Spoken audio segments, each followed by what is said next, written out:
কি কি বলছো তুমি অরুণা?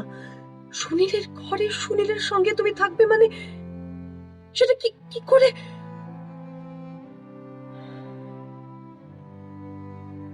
আচ্ছা বেশ,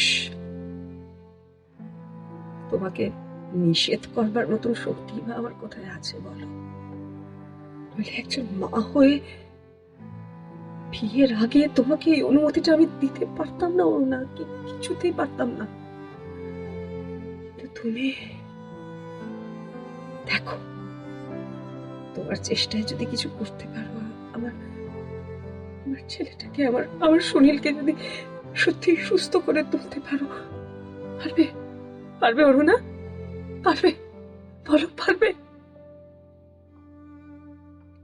1962 সালে যিনি চলেই গেছেন, সেই সুলেখা সান্যাল, তিনি একজন নারী, এবং সেই সময়ের নিরিখে তার লেখা গল্পগুলো অনেকটাই এগিয়ে থাকা। মানে তার গল্পে একজন মা এবং তার ছেলের প্রেমিকা, এই দুটো চরিত্র, তারা কখনো পরস্পরের মুখোমুখি দাঁড়ায়, একে অপরের প্রতিদ্বন্দ্বী, আবার কখনো তারাই একে অপরের একমাত্র খড়কুটো।